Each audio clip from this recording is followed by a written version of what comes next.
अध्यात्म विज्ञान, नई दृष्टि, नई खोज। देखिए, सुनिए और समझिए। अध्यात्म विज्ञानी पूज्य स्वामी श्री कमलेशानंद जी के निर्देशन में सनातन सत्य का अनुसंधान कर जीवन को प्रकाशित करें। बहुत धन्यवाद। स्वामी जी, पारिवारिक जीवन की कुछ बात करते हैं। मैं मेरे पे लेता हूं। आज से 55 वर्ष पूर्व, 55 क्या 60 वर्ष पूर्व मेरा एंगेजमेंट कर दिया था, जो कि 5 साल रहा। और एंगेजमेंट किसने किया? मेरे फादर ने लड़की को नहीं देखा, मेरे किसी रिलेटिव ने लड़की को देख करके ओके किया और फादर ने ओके कर दिया। और हम 55 साल से दोनों पारिवारिक जीवन जी रहे हैं। 55 वर्ष में वो क्षण मुझे कोई याद नहीं है जब हमारे छुटपुट चीज को छोड़ के बहुत बड़ी कोई आपस के अंदर कोई तू मैं हुई। और वो तो ऐसी देवी है, खुद महात्मा है, कि मैं तो सुबह शाम 2 बार उसके चरण स्पर्श करता हूं, उसके गुणों को चरण स्पर्श करता हूं। लेकिन आज का सिनेरियो देखिए, आज कितनी स्वतंत्रता है।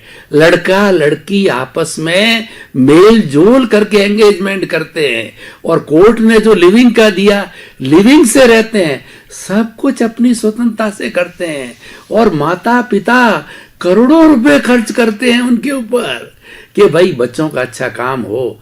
साल भर हुआ डाइवोर्स, और ऐसे सैकड़ों, हजारों, लाखों, करोड़ों को तो भी बात नहीं है, डाइवोर्स लड़के लड़कियां घर बैठे हैं। ये ऐसा क्यों हो रहा है और इसको रोका जाना चाहिए। अध्यात्म विज्ञान ऐसे युवकों को प्रेरणा दे। धन्यवाद।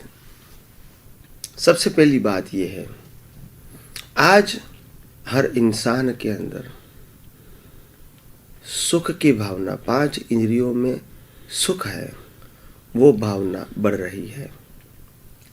और सुख के अंदर सबसे बड़ी सुख प्राप्त करने की जो भावना है वो ये है, व्यक्ति या तो स्त्री और पुरुष दोनों को विषय वासना। ये रोग इतना बड़ा बढ़ गया है क्योंकि न्यूज़पेपर देखो, टीवी देखो, रेडियो देखो, यूट्यूब देखो, जितना भी मैगजीन देखो, जितना भी मीडिया है, वो मीडिया इस प्रकार से समाज में ये बातें प्रोजेक्ट करते हैं ताकि लोगों के अंदर विषय भावना बढ़े। और वो विषय भावना इतनी बढ़ जाती है कि इंसान को इंसानियत भुला के एनिमल बना देती है।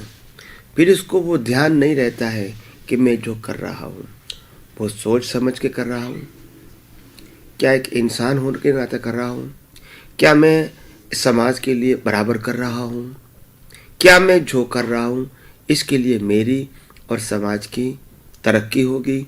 ये सोच खत्म हो गई है क्योंकि आज ऐसे मीडिया के माध्यम से, newspaper, magazine, TV, mobile, YouTube, जितने भी माध्यम है, ये सब माध्यम में ये बात को आगे रखा है,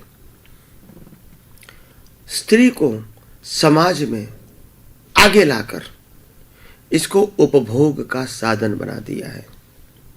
और इसी प्रोजेक्ट से हर ऐड देना, हर प्रोजेक्शन करना, हर कार्य करना, धर्मगुरुओं भी स्त्रियों को आगे रखते हैं, राष्ट्र के नेता भी स्त्रियों को आगे रखते हैं, समाज में भी जो बड़े बड़े कार्य होते हैं इसमें स्त्रियों को आगे रखते हैं। मैं स्त्रियों का निंदक नहीं हूँ, स्त्रियों आगे आनी चाहिए, मगर कैसे आगे आने चाहिए? वो सुसंस्कृत हो, सभ्यता वाली हो, मर्यादा वाली हो और संस्कार से सभर हो। इनके अंदर विषय वासना कम होनी चाहिए। पुत्र प्राप्ति के लिए बराबर है, पुत्र और पुत्री प्राप्ति के लिए बराबर है, मगर उसके आगे स्त्रियों को भी मैं अपना परिवार कैसे शांति से चलाऊं, अच्छे से चलाऊं, कम पैसे में चलाऊं और ज़्यादा से ज़्यादा मेरे परिवार को अच्छा पक्का गर्म खाना, स्वास्थ्यप्रद खाना खिलाऊं, मेरे घर में एकता रहे, प्रेम रहे, मैत्री रहे, ऐसा वातावरण बनाऊं, घर को सुशोभित रखूं। ऐसी स्त्रियों की जो जिम्मेदारी है, और इसके लिए मैं हर स्त्रियों को नमन करता हूं। मगर जिस प्रकार से आज स्त्रियों को कॉमर्शियल फॉर्म में प्रेजेंट किया जाता है, इससे हमारे जीवन में, हमारे समाज में, हमारे राष्ट्र में, हमारे धर्मों में सब व्यभिचार, भ्रष्टाचार और विषय वासना बहुत प्रबल बनी हुई है। और इसको मिटाने के लिए हमको एक दिन ये बात समझनी पड़ेगी और समझानी भी पड़ेगी कि आखिर विषय में सुख नहीं है। विषय तो पुत्र प्राप्ति के लिए या पुत्री प्राप्ति के लिए एक साधन है और एक सामाजिक व्यवस्था है, इसमें विरोध नहीं होता है। मगर आज इस स्त्रियों को कॉमर्शियलाइज पेज पर आगे बढ़ाने के बाद विषय वासना जिस लोगों के अंदर भड़की है through this different kind of media, तो उसमें परिवर्तन लाने की बहुत आवश्यकता है। और ये परिवर्तन ऐसा आना चाहिए कि स्त्रियों को हम माता माने, बहन माने, शक्ति माने, और पुरुषों को समाज के अंदर आगे बढ़ने के लिए एक विचारशील, एक चारित्रवान, एक सशक्त बनाए, ताकि वो भी समाज में अच्छे काम करें, प्रेम, मैत्री और भाईचारा में बड़ा सहयोग दें। और स्त्रियों जो है धर्म में, समाज में, संस्कार में आगे आए और अपने परिवार को महान बनाएंगे। हर स्त्री अपने परिवार को महान बनाएगी तो राष्ट्र महान बनने में कोई दिक्कत नहीं है।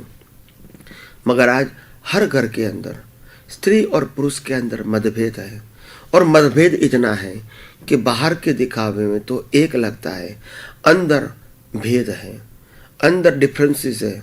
अंदर वो बोलते हैं कि ये नहीं, मेरे को ये चाहिए, पति ऐसा नहीं ऐसा चाहिए, पत्नी ऐसी नहीं ऐसी चाहिए, पुत्र ऐसा या पुत्री ऐसी चाहिए, मकान ऐसा नहीं मगर ऐसा चाहिए, लक्ष्मी चाहिए, पैसा चाहिए।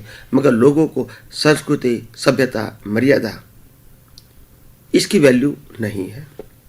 क्योंकि धर्मगुरु भी पैसे वाले हो गए, उनको भी पैसा चाहिए, और पैसा चाहिए तो हमको पैसा देना पड़ेगा, और देने के लिए कमाना पड़ेगा, और कमाने के लिए उल्टे सुल्टे काम भी करने पड़ेंगे।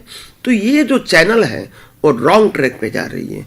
तो मैं समझता हूँ इस चैनल को बदलना पड़ेगा, राइट ट्रैक पे ले जाना पड़ेगा, और समाज के उत्थान के लिए स्त्री या पुरुष कैसे काम कर सके, और लोगों के मन के अंदर से जो भड़काऊ बातें हैं, जो विषय वासना को भड़काते हैं, प्रदीप्त करते हैं, उज्ज्वलित करते हैं, तो इसको शांत करना चाहिए और यही शक्ति को मोड़ देना चाहिए। प्रेम, मैत्री, भाईचारा, संस्कृति, सभ्यता, मर्यादा बढ़ाने के लिए, और पुरुषों को भी पुरुषत्व खड़ा करके इसमें पैसा भी कमाएं, तो परिवार के लिए ही नहीं समाज में भी उसमें बांटे, समाज के लिए अच्छे कार्य करें, सामाजिक उपयोगी कार्य करें, समाज संस्कृति वाला बने, सभ्यता वाला बने, एजुकेटेड बने, नीति वाला बने, उसमें भी पुरुष लोग सहयोग दें। तो मैं स्त्री और पुरुष दोनों को सहयोग देके 5 इंद्रियों के विषय से पर आके धार्मिक, आध्यात्मिक और सामाजिक उत्थान वाला बने, इसमें प्रयास करते रहे हर व्यक्ति। तो मैं समझता हूँ इस समाज को एक दैवी रूप में या स्वर्ग के रूप में परिवर्तन करने में कोई दिक्कत नहीं आएगी। आइए हम सब मिलके अपने ही समाज को महान बनाएं, और ये महान बनाने के लिए खुद के जीवन को, खुद के विचारों को और खुद की भावनाओं को भी महान बनाएं। बहुत बहुत धन्यवाद स्वामी जी। एकदम आपने सटीक रूप से जो है उपदेश दिया कि व्यक्तिगत जीवन कैसा होना चाहिए।